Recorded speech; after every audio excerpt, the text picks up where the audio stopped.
اللہ اللہ اللہ اللہ۔ بسم اللہ الرحمن الرحیم۔ السلام علیکم ناظرین، اتحاد امت اسپیشل کے حوالے سے ہم ایک اور مہمان کے ساتھ آپ کے سامنے ہیں، اور اس وقت وہ مہمان ہمارے ساتھ ہیں جن کے ایک فیصلے پر پورا ملک عید مناتا ہے، رمضان کے روزے رکھتا ہے، اور وہ ان کی اس شخصیت کو سب کے سب متفق ہو کر ان کو تسلیم کرتے ہیں۔ ہمارے مہمان ہیں مفتی منیب الرحمان صاحب۔ مفتی صاحب خوش آمدید۔ مفتی صاحب، آپ تنظیم المدارس اہل سنت پاکستان کے صدر ہیں، آپ اتحاد تنظیمات مدارس پاکستان کے سیکریٹری جنرل بھی ہیں۔ ہم یہاں آج بات کرنا ہی چاہ رہے ہیں کہ دینی مدارس کے حوالے سے، کہ دینی مدارس پر الزام لگایا جاتا ہے کہ وہاں فرقہ واریت کی تعلیم دی جاتی ہے، تو وہاں کیا چیز پڑھائی جاتی ہے جس کی وجہ سے یہ کہا جاتا ہے کہ فرقہ واریت پھیلائی جا رہی ہے دینی مدارس سے؟ بسم اللہ الرحمن الرحیم۔ آپ کا شکریہ۔ دینی مدارس میں جو نصاب تعلیم پڑھایا جا رہا ہے، یہ نصاب کوئی گزشتہ 10-15 سالوں سے تشکیل نہیں پایا، یہ تو 150 سال سے یا اس سے بھی زیادہ عرصے سے اس بر صغیر میں چلا رہا ہے، اور اس کی تعلیم ہو رہی ہے، اور اس کے نتیجے میں کثیر تعداد میں علماء فارغ ہو کر معاشرے میں ملک کے اندر اور بیرون ملک خدمات انجام دے رہے ہیں۔ تو اس پورے عرصے میں تو کبھی کسی نے نہیں کہا کہ دینی مدارس کے نصاب میں کوئی ایسی خرابی ہے کہ جو ملیٹنٹس یا متشددین پیدا کرتا ہے، یا جو ٹیررسٹ یا دہشت گرد پیدا کرتا ہے، جو ایکسٹریمسٹ یا انتہا پسند پیدا کرتا ہے۔ یہ سب جو امراض ہیں اور یہ سب چیزیں، یہ گزشتہ 1, 2 یا 3 اشروں کی پیداوار ہیں، اور اس کے اسباب ان مدارس کی تعلیم یا تربیت یا نصاب میں نہیں ہیں، بلکہ اس کے اسباب اس سے باہر ہیں۔ اور وہ جہاد افغانستان، اس سے پہلے ایران عراق جنگ جو مسلط کی گئی، اور اس کے نتیجے میں ہمارے ملک میں کچھ لوگ پلانٹ کیے گئے، ان کو وسائل فراہم کیے گئے۔ گزشتہ 20-25 سال کا یہ ہے کہ یہ کہا جاتا ہے کہ دینی مدارس، اس کا دینی لیکن مدارس کچھ نہ کچھ چیزیں تو ہیں جو کہیں سے نظر آتی ہیں کہ فلاں مدرسے سے تعلق تھا، ٹی وی پر بھی دکھایا یہ جاتا ہے۔ بہت اچھی بات آپ نے کی۔ تو کوئی مجھے بتا دے کہ اسامہ بن لادن کا پاکستان کے کس مدرسے سے تعلق تھا جس پر یہ الزام ہے، اور جو القاعدہ کے بھی بانی کہے جاتے ہیں، یا جنہوں نے ان کے دعوے کے مطابق جو ورلڈ ٹریڈ ٹاور کو گرایا، ان میں سے کون پاکستان کے مدارس میں پڑھا ہوا تھا یا کہیں کسی مدرسے کے قریب سے بھی گزرا تھا؟ وہ تو سب کے سب امریکہ میں اعلیٰ تعلیم اسی طرح سے جو UK میں حزب المہاجرون یا حزب التحریر، جن کو ایکسٹریمسٹ کہتے ہیں، وہ تو لنڈن اسکول آف اکنامکس اور آکسفورڈ یونیورسٹی، کیمبرج یونیورسٹی، ان کے اداروں میں پڑھے ہوئے ہیں۔ تو اگر پھر تو میرا خیال ہے کہ لنڈن اسکول آف اکنامکس اور آکسفورڈ اور کیمبرج اور امریکہ کے ادارے، ان کو بند کرنا چاہیے کہ ہم کہیں گے انہوں نے یہ ایکسٹریمسٹ پیدا کیے ہیں۔ تو اس لیے یہ ایک الگ فنامنا ہے، اس کے اپنے اسباب ہیں، اور جب ضرورت تھی تو اس طرح کے لوگوں کو انکریج کیا گیا، اور اس وقت اہل مغرب بھی جہاد افغانستان کو جہاد کہتے تھے، ان کو فریڈم فائٹر کہتے تھے، ان کو ہیرو مانتے تھے، ان کو موٹیویٹ کیا گیا، ان کو اسلحہ دیا گیا، ان کو ٹیکنیک دی گئی، ان کو انٹرنیشنلی ان کو ایکسیس دیا گیا۔ اور وہ ہمارے ایک شاعر تھے ولی دکنی، کہ جنہوں نے بڑی ایک اچھا شعر کہا تھا کہ پہلے جو آپ کہہ کر بلاتے تھے اب وہ تو کہتے ہیں، وقت کے ساتھ خطابات بدل جاتے ہیں۔ پہلے تھے میں خانہ میں مسجد میں ولی، عمر کے ساتھ مقامات بدل جاتے ہیں۔ اور ہمیں تو عالمی میڈیا نے یہ بھی بتایا کہ ابھی لیبیا میں جو امریکہ اور ویسٹ نے، یورپ نے مل کر انقلاب برپا کیا، اس میں بھی القاعدہ کو انہوں نے اپنے ساتھ شامل کیا. تو لہذا یعنی قذافی کے خلاف القاعدہ ان کے ساتھ ہے. ہاں بتائے تو اور یہاں القاعدہ سے جنگ لڑ رہے ہیں. تو یہ تو دوسری طرف جا رہے ہیں. ہم چاہ رہے تھے پاکستان کے دینی مدارس کے دینی مدارس اب دینی مدارس پرامن ہے. آپ نے بتایا کوئی ایسی چیز نہیں ہے جس میں فرقہ واریت ہے، اور 200 سال سے پرانا درس اور دوسرا اس کا ثبوت یہ ہے کہ جو ہمارے مدرسے ہیں وہ تو چاروں طرف سے کھلے ہیں، لیکن جو کراچی یونیورسٹی یا NID یونیورسٹی ہے، آپ کراچی میں مثلا چلے جائیں تو ان کے ہر گیٹ پر رینجرز بیٹھے ہوئے ہیں. تو وہ تو ان کو تو ہم نہیں چلا رہے نا جی، ان کو تو گورنمنٹ چلا رہی ہے. وہ بقول ان کی جدید تعلیم پا رہے ہیں. تو اگر وہ جدید اور امن والی تعلیم دی جا رہی ہے تو وہاں رینجرز کی کیا ضرورت ہے؟ اور ہمارے اداروں کے دروازوں پر تو کوئی رینجرز نہیں ہے. تو اس لیے ایک فینامنا، ایک رجحان جو کہیں پیدا ہوا ہے، اس کے اسباب کا کھوج لگانا چاہیے. کسی خاص طبقے کو متون کر کے ہم اس مسئلے کا حل تلاش نہیں کر سکتے.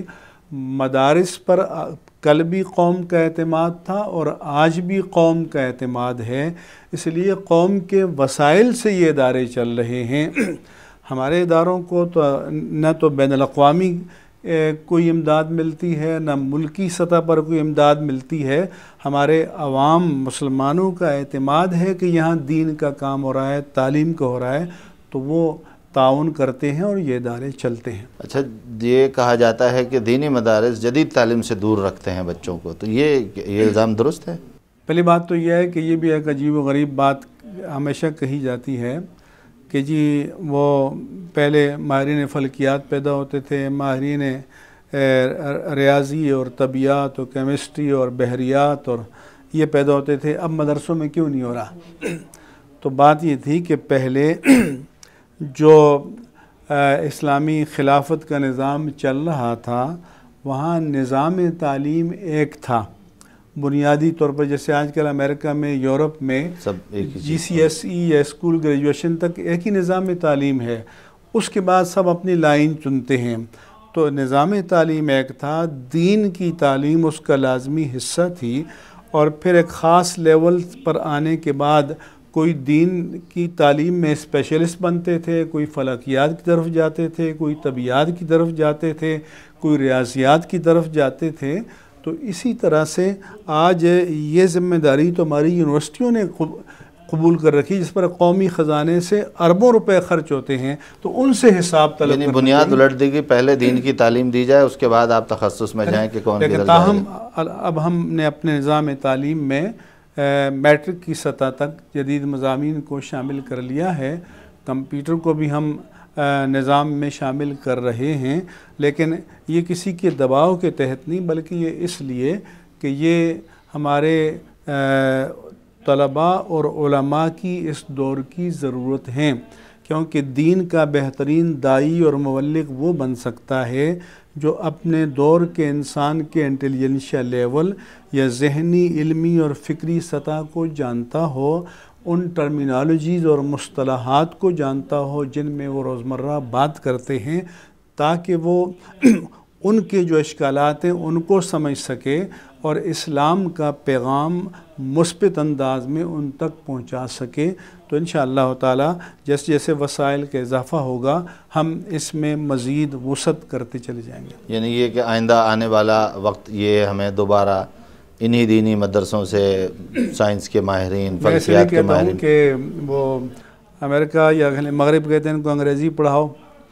اگر ان فقیروں کو انگریزی آ گئی اور یہ اس قابل ہوئے کہ پھر اہل مغرب کے سامنے اسلام کی صحیح تعبیر و تشریح کر سکیں، پھر کہیں گے ان کو بچاؤ انگریزی سے. ہاں، تو وہ انگریزی سے بچا کر ان کو پہلے کاٹا گیا عام عوام الناس سے، اور اس کے بعد پھر ان کو وہ چاہیں گے. بہرحال اب ایک چیز یہ ہے کہ حکومت پاکستان کی طرف سے، یعنی براہ راست حکومت پاکستان کہہ لیں یا پاکستان میں مختلف حکومتوں کی طرف سے دینی مدارس پر پابندیاں، کبھی NOC کا جھگڑا ہے، کبھی ان کے چیک اپ کرائیں، کبھی اکاؤنٹس. تو ان چیزوں سے نمٹنے کے لیے آپ کا یہ اتحاد تنظیم مدارس کچھ کر رہا ہے؟ اس کی ہم مزاحمت کرتے ہیں اور کرتے رہیں گے. حکومت کو چاہیے کہ ان NGOs سے حساب طلب کرے جو باہر سے فنڈنگ لیتے ہیں اور پاکستان کو بدنام کرتے ہیں. تو اور کیری لوگر بل میں تو انہوں نے واضح طور پر کہا ہے کہ ہم اپنی امداد جو ہے نان گورنمنٹل اداروں کے ذریعے خرچ کریں گے. تو وہ اصل میں مغرب کے امریکہ کے ایجنٹ ہو سکتے ہیں، اور حکومت کی ذمہ داری ہے کہ ان تک آنے والے فنڈنگ اور وہ کہاں خرچ کرتے ہیں، کس طرح عشرتیں اور عیاشیاں کرتے ہیں، ان کا حساب لیں. مدارس کے لیے ان کو پریشان ہونے کی ضرورت ویسے دینی مدارس آڈٹ کراتے ہیں جی بالکل کراتے اور ہیں، سب کی آڈٹ انہی سے کراتے ہیں جو تقاضے کر رہے ہیں، چارٹرڈ اکاؤنٹنٹ سے کراتے ہیں، جن کو گورنمنٹ لائسنس دیتی ہے آڈٹ کا. تو دینی مدارس میں کوئی مسئلہ نہیں ہے الحمدللہ. اچھا ایک چیز اور ہے کہ دینی مدارس سے عموماً ٹھیک ہے کہیں مسلک پڑھایا جاتا ہے، تھوڑا بہت مسلک کا تعلیم ہوتی ہوگی، لیکن ایک اگر تمام تنظیمات اور تمام وفاق مل کر پاکستان میں ایک متفقہ قسم کا نصاب مروج کرنے کی کوشش کریں تو ایسی کوئی چیز ہے؟ دیکھیں نصاب تو ہمارا وفاق المدارس العربیہ پاکستان یا تنظیم المدارس اہل سنت پاکستان یا رابطہ، نصاب تو ایک ہی ہے. قرآن ایک ہے، حدیث ایک ہے، وہی حدیث کا ذخیرہ جو وہ پڑھاتے ہیں وہ ہم پڑھاتے ہیں. فقہ ایک ہے، اصول فقہ ایک ہے، اور وہ علوم عالیہ کہ جو قرآن و حدیث کو سمجھنے کے لیے ضروری ہیں عربی کے، وہ ایک ہے. نصاب میں کوئی فرق نہیں ہے سوائے اہل تشیع کے کہ جن کے ہاں حدیث جو ہے وہ اس کو مانتے ہیں جو ائمہ اہل بیت سے مروی ہو، تو ان کے کچھ نصاب کی کتابیں اس حوالے سے الگ ہیں. تو باقی ہمارے ہاں تو الحمدللہ کی نصاب ہے، ایک ہی نصاب ہے. یہ تاثر بھی غلط ہے کہ نصاب بھی مختلف پڑھائے جاتے ہیں. نہیں، تفسیر بیضاوی ان کے ہاں پڑھائی جاتی ہے، ہمارے یہاں پڑھائی جاتی ہے، اور جلالین ان کے ہاں پڑھائی جاتی ہے، ہمارے یہاں پڑھائی جاتی ہے. بلکہ ہماری جو عدم عصبیت کا تو سب سے بڑا ثبوت یہ ہے کہ ہم جو حدیث کی کتابیں پڑھاتے ہیں وہ بیشتر شوافی کی یا دوسروں کی ہیں. تو اگر ہم میں تعصب ہوتا تو ہم کہتے ہیں ان کتابوں کو ایک الگ کر کے رکھ دو. تو ہمارے یہاں جو مشکاشی پڑھائی جاتی ہے یا اور جو صحاح ستہ ہیں، امام بخاری کا اپنا اجتہاد تھا اور اماموں کا اپنا تھا، تو ہم انہی کتابوں کو پڑھاتے ہیں.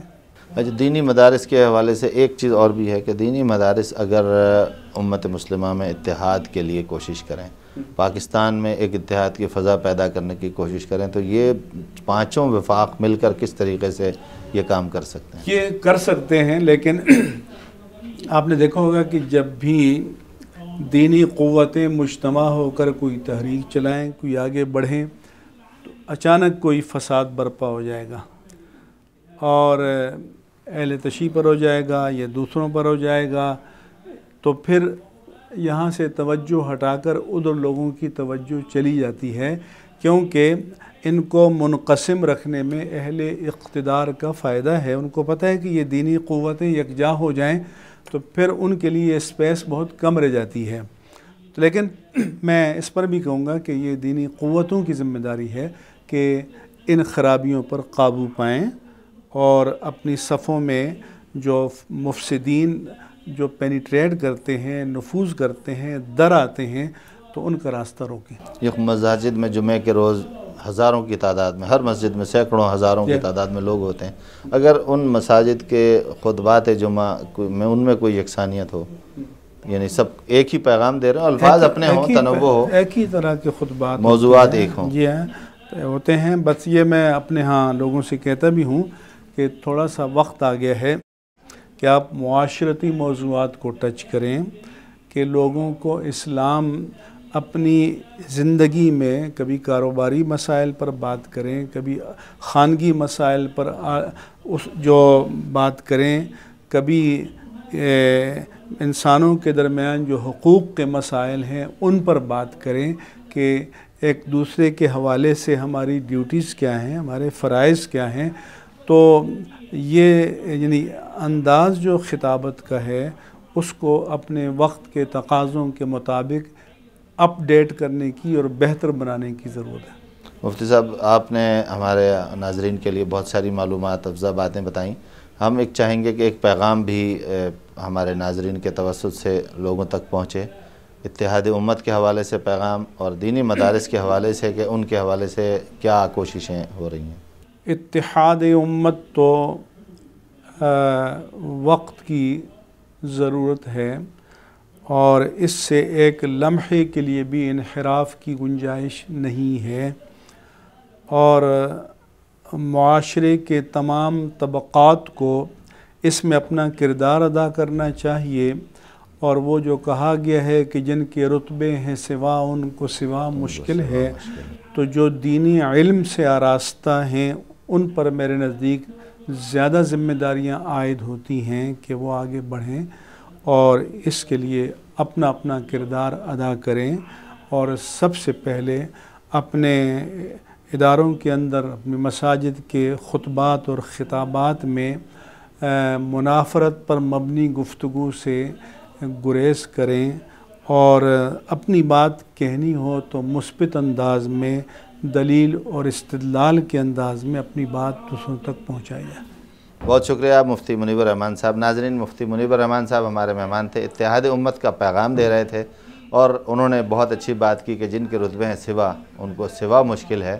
انہوں نے یہی پیغام دیا ہے کہ جو عالی ظرف ہوتے ہیں ہمیشہ جھک کر ملا کرتے ہیں، سراہی جھک کر بھرا کرتی ہے پیمانہ، تو یہ بھری ہوئی سراہی علم و عمل سے بھرے ہوئے لوگ یہ جھکیں گے، لوگوں تک پہنچیں گے، سیراب کریں گے، اتحاد امت کا پیغام پہنچائیں گے، مساجد کو مرکز بنائیں گے، تو پاکستان میں بھی اتحاد کا پیغام پہنچے گا۔ اس کے ساتھ ہی اپنے میزبان مظفر اعجاز کو اجازت دیجیے۔ السلام علیکم۔ اللہ اللہ اللہ